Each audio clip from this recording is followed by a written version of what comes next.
இன்னைக்கு நம்ம பார்க்கக்கூடிய பதிவு என்னன்னு பார்த்தீங்கன்னா, பசும்பொன் முத்துராமலிங்க தேவர் அவருடைய அரசியல் வாழ்க்கை ஆரம்பித்த விதம், அவருடைய தொடர்ச்சி, அதை பற்றி இன்னைக்கு நம்ம இந்த பதிவில் பார்ப்போம்.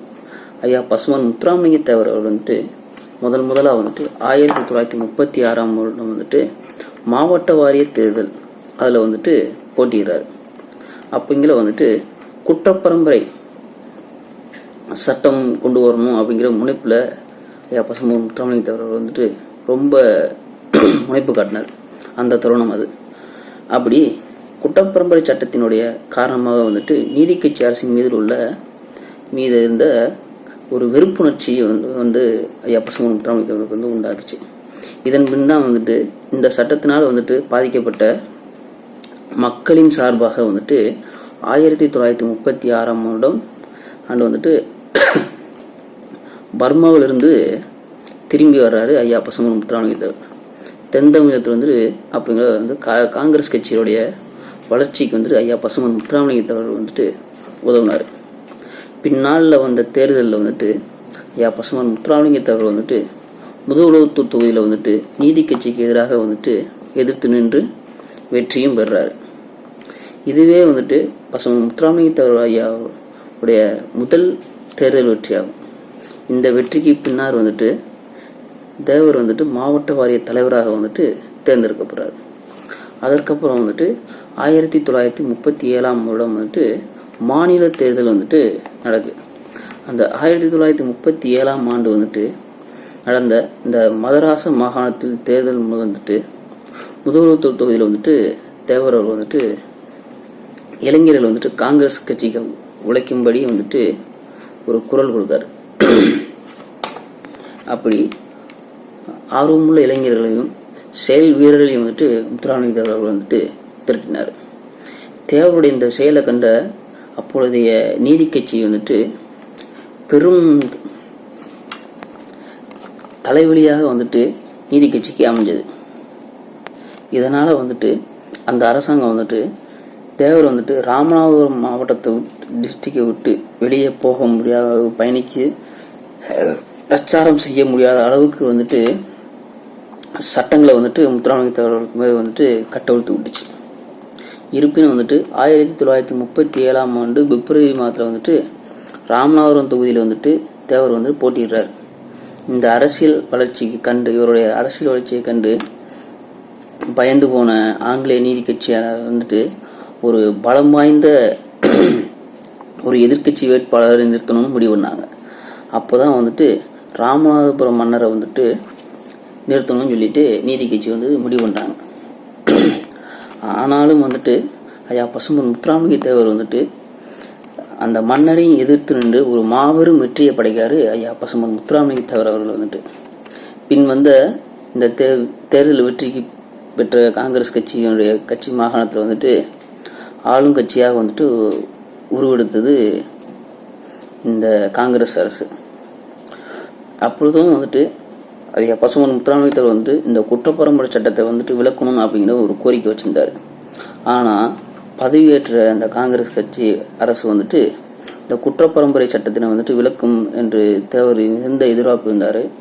ஆனா அப்போதைய புது அரசினுடைய முதல்வராக வந்த ராஜகோபாலாச்சாரி அவர்கள் அந்த சட்டத்தினை நீக்கவே இல்லை. அதனால காங்கிரஸ் கட்சியை விட்டு பசும்பொன் முத்துராமலிங்க தேவர் அவர்கள் வெளியே வந்தார். அதுக்கப்புறம் நேதாஜி ஆரம்பிச்ச பார்வர்டு பிளாக் கட்சியில இணைகிறாரு.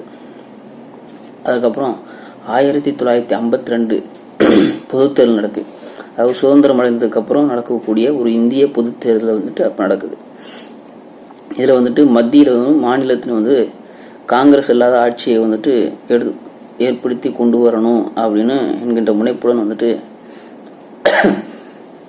பார்வர்டு பிளாக் கட்சி போட்டிடுச்சு. அப்போ லோக்சபா மற்றும் சட்டசபை உறுப்பினர் 2 தேர்தலும் ஒரே நேரத்தில் நடந்துச்சு. இதுல அருப்புக்கோட்டையில லோக்சபா தொகுதியிலும் முதுகுளத்தூர்ல சட்டமன்ற தொகுதியிலும் ஐயா பசும்பொன் முத்துராமலிங்க தேவர் போட்டியிடுறாரு. இரண்டிலுமே வெற்றியும் பெறாரு பசும்பொன் முத்துராமலிங்க தேவர். இதுல தேவர் லோக்சபா பதவியை இருந்து துறந்துட்டு சட்டமன்ற உறுப்பினராக வந்துட்டு பசுமன் முத்துராமலிங்க தேவர் வந்துட்டு பதவி வைக்கிறார். அதுக்கப்புறம் மதராச சட்டமன்ற உறுப்பினர் குழுவில் வந்துட்டு அவர்களுக்கு வந்து இடம்பெறாரு. இந்த தேர்தலுக்கு பின்னாடி வந்துட்டு காங்கிரஸ் மதராச சட்டமன்றத்தினது வந்துட்டு தனது ஒரு பெரும்பான்மை வந்து இழக்குது. மேலும் தேவர் வந்து கம்யூனிஸ்டுடன் இணைந்து வந்து காங்கிரஸ் அல்லாத ஆட்சியை வந்துட்டு நிறுவவும் முனைந்தார்.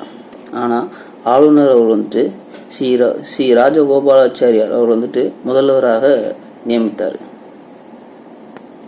அதற்கப்புறம் வந்துட்டு 1957 பொது தேர்தல் வந்துட்டு நடக்க வருது. அப்படிங்கிற வந்துட்டு ஐயா பசுமன் முத்துராமலிங்க தேவர் வந்துட்டு அப்பொழுதும் வந்து பர்மாவில் இருக்காரு.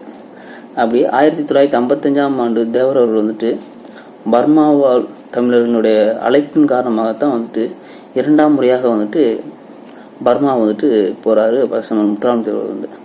அந்த பர்மா வாழ் தமிழர்களுடைய ஏற்பாடு செய்யப்பட்டிருந்த பல்வேறு அரசியல் மற்றும் ஆன்மீக நிகழ்ச்சிகள் வந்துட்டு பங்கேற்கிறார் ஐயா பசுமன் முத்துராமலிங்க தேவர். அங்கு அவருக்கு வந்துட்டு ஒரு சிறப்பான வரவேற்பும் அளிக்கப்பட்டுச்சு.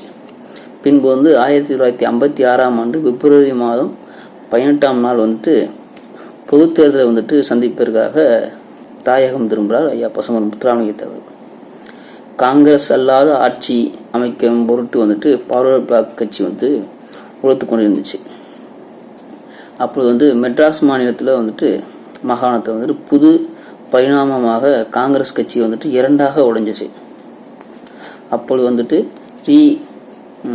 ராஜகோபாலாச்சாரியார் அவருடைய தலைமையில் வந்துட்டு காங்கிரஸ் வந்து ரீபார்மிட்டி கமிட்டி என்ற பிரிவில் வந்துட்டு காங்கிரஸ் உடைஞ்சிச்சு.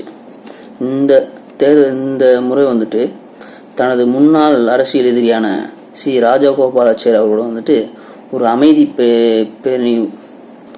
பேச்சுவார்த்தை நடத்தினார் ஐயா பசுமன் முத்துராமலிங்க தேவர். இதன் காரணமாக வந்துட்டு பார்வர்ட் பிளாக் கட்சியும் காங்கிரஸ் ரீபப்ளிக் கமிட்டி கட்சியினரும் வந்துட்டு காமராசர் தலைமையிலான காங்கிரஸ் கட்சியை வந்துட்டு தோற்கடிக்க தேர்தலில் இணைஞ்சு பணியாற்றினார்கள். இந்த தேர்தலையும் வந்துட்டு தேவர் வந்து அருப்புக்கோட்டை தொகுதியில் லோக்சபா உறுப்பினராகவும் முதுகுளத்தூர் தொகுதியில் வந்துட்டு சட்டமன்ற போட்டியாளராகவும் போட்டியிட்டார். ஆனால் இந்த முறை வந்துட்டு இருதொகுதியிலும் வெற்றி பெற்ற ஐயா பசுமன் முத்துராமலிங்க தேவர் வந்து இந்த முறை வந்துட்டு தேவர் வந்து சட்டமன்ற உறுப்பினராகவே வந்துட்டு பதவி ஏற்கிறார். அதற்கப்புறம் குற்றப்பரம்பரை அப்படிங்கிற சட்டத்தையும் வந்துட்டு நீக்கிறதுக்கு வந்துட்டு ஐயா பசுமன் முத்துராமலிங்க தேவர் வந்துட்டு போராடி வெற்றியும் பெறாரு.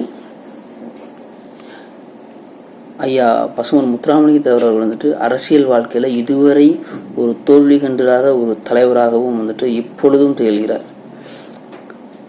ஐயா பசுமன் முத்துராமலிங்க தேவர் வந்துட்டு லோக்சபா அப்புறம் சட்டசபா இரண்டிலுமே போட்டியிடுவார். அப்பொழுது லோக்சபா சட்டசபா இரண்டில் எது முக்கியத்துவம் வாய்ந்ததாக அமையுதோ அந்த இதுக்கு வந்துட்டு தன்னுடைய பதவியை உயர்த்துவார், ஒரு இதுக்கு வந்துட்டு பதவி நீங்குவார். இதுதான் வந்துட்டு ஐயா பசுமன் முத்துராமலிங்க தேவர் அவர்களுடைய ஒரு நோக்கமாக இருந்துச்சு. இந்த பதிவு உங்களுக்கு பிடிச்சிருந்துச்சுன்னா லைக் பண்ணுங்கள், கமெண்ட் பண்ணுங்கள், ஷேர் பண்ணுங்கள். நன்றி, வணக்கம்.